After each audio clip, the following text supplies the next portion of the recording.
ಸರ್ಕಾರದ ಜಾತಿ ಗಣತಿಗೆ ಸಂಬಂಧಪಟ್ಟ ಹಾಗೆ ಯಾರು ಏನೇ ಹೇಳಿದ್ರು ಡೋಂಟ್ ಕೇರ್.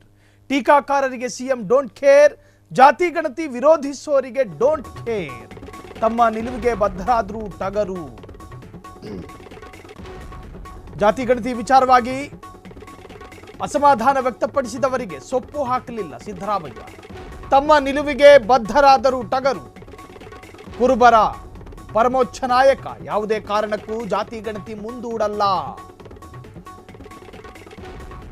ಯಾರು ವಿರೋಧ ಮಾಡಿದ್ರು ಸರಿನೇ, ಮುಂದಿಟ್ಟ ಹೆಜ್ಜೆ ಹಿಂದಿಡುವ ಪ್ರಶ್ನೆಯೇ ಇಲ್ಲ ಹೇಳಿದ್ಯಾರು? ಸಿದ್ದರಾಮಯ್ಯ. ಸಿಎಂ ಸಿದ್ದರಾಮಯ್ಯ ಖಡಕ್ ತೀಕ್ಷ್ಣ ಮಾತು. ಬಿಜೆಪಿಯವರು ರಾಜಕೀಯ ಮಾಡ್ತಿದ್ದಾರೆ, ಅದನ್ನ ಖಂಡಿಸಬೇಕು ಎಂದು ಮಂತ್ರಿಗಳಿಗೆ ಸೂಚನೆ. ಟೀಕಾಕಾರರಿಗೆ ಸೊಪ್ಪು ಹಾಕದ ಸಿದ್ದರಾಮಯ್ಯ.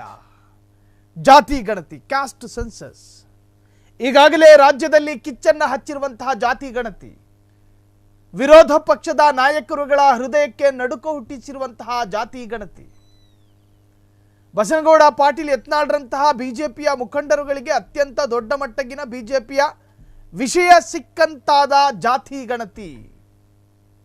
ಬೇರೆ ಬೇರೆ ರಾಜ್ಯವೂ ಕೂಡ ಕರ್ನಾಟಕದತ್ತ ನೋಡಬಹುದಾದಂತಹ ಜಾತಿ ಗಣತಿ ಎನ್ನುವಂತಹ ವಿಚಾರ ದೇಶದಾದ್ಯಂತ ಸಂಚಲನವನ್ನು ಮೂಡಿಸ್ತಾ ಇರುವಂತಹ ಹೊತ್ತಲ್ಲಿ ಸಿಎಂ ಸಿದ್ದರಾಮಯ್ಯರ ಆಪ್ತ ಬಳಗವೇ ಸಿದ್ದರಾಮಯ್ಯರ ನಿರ್ಧಾರಕ್ಕೆ ಬದ್ಧರಾಗದೇ ಇದ್ದಂತಹ ಸಂದರ್ಭ. ಸಿದ್ದರಾಮಯ್ಯರ ತೀರ್ಮಾನಕ್ಕೆ ಓಕೆ ಅಂದಿದ್ದು ಯಾರ್ಯಾರು? ಭೈರತಿ ಸುರೇಶ್, ಸಂತೋಷ್ ಲಾಡು, KH ಮುನಿಯಪ್ಪ. ಅವರನ್ನ ಹೊರತುಪಡಿಸಿದ್ರೆ ಇನ್ಯಾರೂ ಕೂಡ ಇದಕ್ಕೆ ಓಕೆನೂ ಅನ್ನಲಿಲ್ಲ, ನೋನು ಅನ್ನಲಿಲ್ಲ. ಅವಕಾಶವಾದಿಗಳ ಹಾಗೆ ದೂರ ಸರಿದು ನಿಂತರು. ಸಿದ್ದರಾಮಯ್ಯ ವಿಮುಖರಾದ್ರ ಅಂತ ಕೇಳಿದ್ರೆ ಆಗಲಿಲ್ಲ, ಸಿದ್ದರಾಮಯ್ಯರವರು ವಿಚಲಿತರಾದ್ರ ಅಂತ ಕೇಳಿದ್ರೆ ಆಗಲಿಲ್ಲ. ಅದೇ ಖಡಕ್ಕು, ಅದೇ ಅಚಲ, ಅದೇ ದೃಢ, ಅದೇ ಬದ್ಧತೆ. ನಾನು ನನ್ನ ನಿಲುವಿನಿಂದ ಒಂದೇ ಒಂದು ಅಡಿ ಮುಂದಕ್ಕೂ ಹೋಗೋದಿಲ್ಲ, ಹಿಂದಕ್ಕೂ ಹೋಗೋದಿಲ್ಲ. ಅಧಿಕೃತ ಘೋಷಣೆಯಾಗಿದೆ.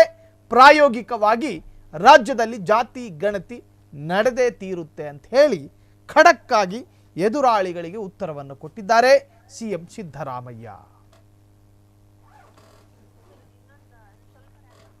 ಸೊ ಟೀಕಾಕಾರರಿಗೆ ಡೋಂಟ್ ಕೇರ್ ಹೇಳಿದಂತಹ ಸಿಎಂ ಸಿದ್ದರಾಮಯ್ಯ, ಜಾತಿ ಗಣತಿ ವಿರೋಧ ಮಾಡಿದವರಿಗೂ ಕೂಡ ತಮ್ಮ ನಿಲುವಿಗೆ ಬದ್ಧರಾದರೂ ಟಗರು, ಯಾವುದೇ ಕಾರಣಕ್ಕೂ ಕೂಡ ಜಾತಿ ಗಣತಿಯನ್ನು ಮುಂದೂಡೋದಿಲ್ಲ ಅಂಥೇಳಿ ಸಿಎಂ ಸಿದ್ದರಾಮಯ್ಯ ರಾಜ್ಯಕ್ಕೆ ಖಡಕ್ ಆದಂಥ ಸಂದೇಶವನ್ನು ರವಾನಿಸಿದ್ದಾರೆ. ಕ್ಷಣ ಕ್ಷಣದ ಸುದ್ದಿಗಳಿಗಾಗಿ ಫ್ರೀಡಂ ಟಿವಿ ಸಬ್ಸ್ಕ್ರೈಬ್ ಮಾಡಿ, ಲೈಕ್ ಮಾಡಿ ಹಾಗೂ ಫಾಲೋ ಮಾಡಿ. ಹೊಸ ಸುದ್ದಿಗಳ ನೋಟಿಫಿಕೇಶನ್ಗಾಗಿ ಬೆಲ್ ಐಕಾನ್ ಮೇಲೆ ಕ್ಲಿಕ್ ಮಾಡಿ.